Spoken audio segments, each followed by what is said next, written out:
ప్రభునందు ప్రియులారా, మీ అందరికీ ప్రభువైన యేసుక్రీస్తు నామమున శుభములు. సప్త సోపాన సందేశాలు అనే శీర్షికకు మరోసారి మిమ్మల్ని అందరినీ ప్రేమతో ఆహ్వానించుచున్నాను. నేటి సప్త సోపాన సందేశము యేసు రాకకు 7 కారణములు. యేసుక్రీస్తు లోకానికి ఎందుకు వచ్చాడో తెలియచేసే కారణాలు 31కి పైగా బైబిల్ గ్రంథంలో రాయబడ్డాయి. ఆ 31 కారణాలలో 7 కారణాలను ఈ వీడియోలో మీ ముందు ఉంచుతాను. ఈ వీడియో గనుక మీకు నచ్చినట్లయితే లైక్ చేసి ఇతరులకు షేర్ చేయండి.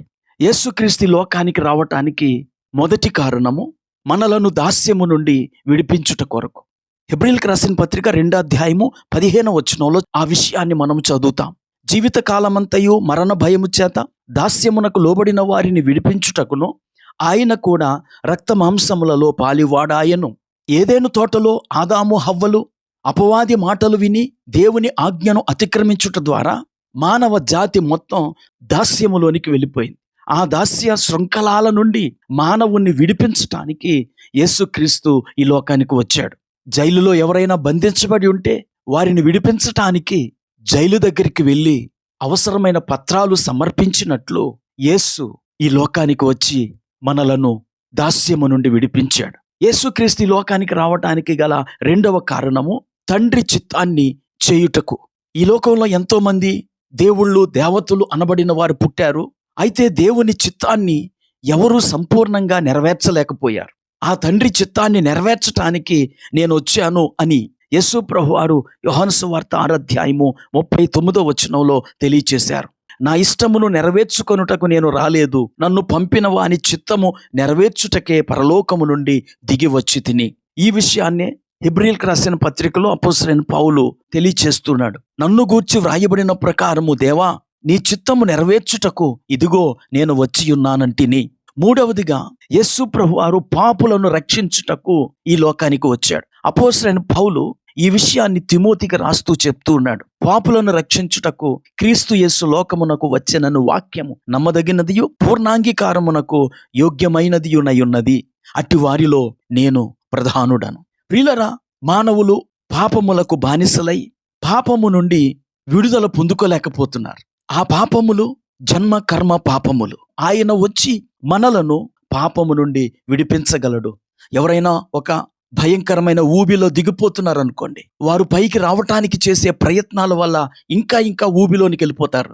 ఎవరొకరు వచ్చి వారిని గట్టుపైకి లాగినప్పుడే వారు బయటపడతారు. పాపము కూడా అలాంటిదే. మన సొంత ప్రయత్నాలు పాపము నుండి విడుదల పొందటానికి ఏమీ పనిచేయు. ఏ మనిషి పరిశుద్ధుడు కాడు గనక ఎవడు మనలను పాపము నుండి విడిపించలేడు. పరిశుద్ధుడిగా ఈ లోకానికి వచ్చి ఆయన మనలను పాపము నుండి విడిపించగలడు. అందుకని పాపులను రక్షించుటకు యేసుక్రీస్తు ఈ లోకానికి వచ్చెను అనే సత్యము వాస్తవం. 4వదిగా ధర్మశాస్త్రాన్ని మరియు ప్రవక్తల వచనాలను నెరవేర్చడానికి యేసు ఈ లోకానికి వచ్చాడు. ప్రియులారా, ధర్మశాస్త్రములో 613 శాసనాలు ఉన్నాయి. ఈ లోకంలో ఏ మనిషి ఈ 613 శాసనాలను నెరవేర్చలేకపోయాడు. యేసు ప్రభువు వారి లోకానికి వచ్చి ఆయన ధర్మశాస్త్రాన్ని నెరవేర్చి ధర్మశాస్త్రపు దాస్యము నుండి మనలను విడిపించాడు. ఈ విషయం మనకి మత్తయి రాసిన సువార్త 5వ అధ్యాయము 17వ వచనంలో ఉంటుంది. ధర్మశాస్త్రమునైనను ప్రవక్తల వచనములనైనను కొట్టివేయ వచ్చితనని తలంచవద్దు, నెరవేర్చుటకే గాని కొట్టివేయుటకు నేను రాలేదు. 5వదిగా నశించిన మానవుణ్ణి వెతకి రక్షించుటకు యేసు ప్రభు ఈ లోకానికి వచ్చాడు. మానవుడు ఏదెనులో దేవునికి దూరం అయిపోయాడు. దేవునికి దూరమైన మానవుడు నాశన పాత్రుడుగా ఉన్నాడు. సూర్యునికి దూరంగా ఉన్నటువంటి గ్రహం గడ్డగట్టి జీవము లేనిదై ఉండినట్లు దేవునికి దూరమైన మానవునికి కూడా జీవం ఉండదు. అలాంటి మానవునికి ఆయన సమీపముగా వచ్చి రక్షించుటకు ఈ లోకానికి వచ్చాడు. ఈ విషయం మనకి లూకా రాసిన సువార్త 19వ అధ్యాయం 10వ వచనంలో కనబడుతుంది. నశించిన దానిని వెదకి రక్షించుటకు మనుష్య కుమారుడు వచ్చెనని అతనితో చెప్పాను. జక్కయ్య ఇంటికి యేసు వచ్చినప్పుడు జక్కయ్య పరివర్తన చెంది తన పిసినారితనాన్ని తన స్వార్థాన్ని విడిచి తనకున్న ధనాన్ని పేద ప్రజలకు పంచినప్పుడు యేసు ప్రభువారు చెప్పిన మాట ఇది, నశించిన దానిని వెదకి రక్షించుటకు వచ్చాను అని. నిజానికి యేసు జక్కయ్య దగ్గరికి రావటం వల్లనే జక్కయ్యలో మార్పు వచ్చింది. యెషయా గ్రంథం 65వ అధ్యాయం 1వ వచనంలో నన్ను వెదకని వారికి నేను దొరికి తిని అని ప్రభు సెలవిస్తున్నాడు. ఈ సందేశము ద్వారా దేవుడు మిమ్మలను వెతికి ఆయన మిమ్మలను రక్షించాలని ఆశిస్తున్నాడు. 6వదిగా ప్రాణం ఇచ్చుటకు యేసు ఈ లోకానికి వచ్చాడు. ఈ విషయం మనకి మార్కు రాసిన సువార్త 10వ అధ్యాయం 45వ వచనంలో చూస్తాము. మనుష్య కుమారుడు పరిచారము చేయించుకొనుటకు రాలేదు గాని పరిచారము చేయుటకును అనేకులకు ప్రతిగా విమోచన క్రయధనముగా తన ప్రాణము ఇచ్చుటకును వచ్చిన నేను.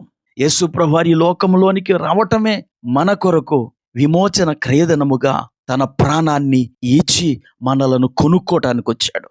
చివరిగా అపవాదిని మరియు వాని క్రియలను నశింపచేయటానికి యేసు లోకానికి వచ్చాడు. యోహాను రాసిన మొదటి పత్రిక 3వ అధ్యాయము 8వ వచనంలో ఈ విషయాన్ని మనం చదువుతాం. అపవాది యొక్క క్రియలను లయపరచుటకే దేవుని కుమారుడు ప్రత్యక్షమాయను. అపవాది క్రియ పాపమును ప్రేరేపించు శక్తి. ఆ శక్తి ద్వారా మానవుడు పాపం వైపుకు లాగబడుతున్నాడు. ఎప్పుడైతే యేసుక్రీస్తును మనం అంగీకరించామో అపవాది క్రియ అయినటువంటి పాపపు అపేక్ష మనలో చంపబడి నీతి కొరకైన ఆశ మనలో మొలుస్తుంది. హెబ్రీయులకు రాసిన పత్రిక 2వ అధ్యాయం 14వ వచనం చూడండి. కాబట్టి ఆ పిల్లలు రక్త మాంసములు గలవారైనందున ఆ ప్రకారమే మరణము యొక్క బలము గలవానిని అనగా అపవాదిని మరణము ద్వారా నశింపచేయుటకు ఆయన రక్త మాంసములలో పాలివాడాయను. ప్రియులారా, యేసు ప్రభువారి లోకానికి రావటానికి గల 7 కారణాలు మాత్రమే నేను చెప్పాను. బైబిల్ గ్రంథంలో ఇంకా అనేకమైనవి ఉన్నాయి. మీరు బైబిల్ను బాగా పరిశీలించి చదివినప్పుడు యేసు రాకకు గల ఇతర కారణాలు కూడా మీరు కనుగొంటారు. ఈ మాటలు వింటున్న ప్రియ స్నేహితుల సోదరి, నీవు నేను పాపం వల్ల సాతాను వల్ల నశించనవసరం లేదు. యేసు లోకానికి వచ్చాడు, మనలను విడిపించాడు. ఆయనను నమ్ముట ద్వారా మనము పాపము నుండి సాతాను శక్తుల నుండి విడిపించబడి నూతన పరచబడగలం. ప్రార్థన చేసుకుందాం. కృపా కనికరం కలిగిన మా తండ్రి, నీకు వందనాలు. ఇంతవరకు నీ వాక్యము ద్వారా మాతో మాట్లాడారు. ఎవరైతే ఈ మాటలు విన్నారో వారు నిన్ను అంగీకరించి విడిపించబడుటకు సహాయం చేయమని యేసుక్రీస్తు నామమున ప్రార్థించి వేడుకుంటున్నాము. ఆమేన్.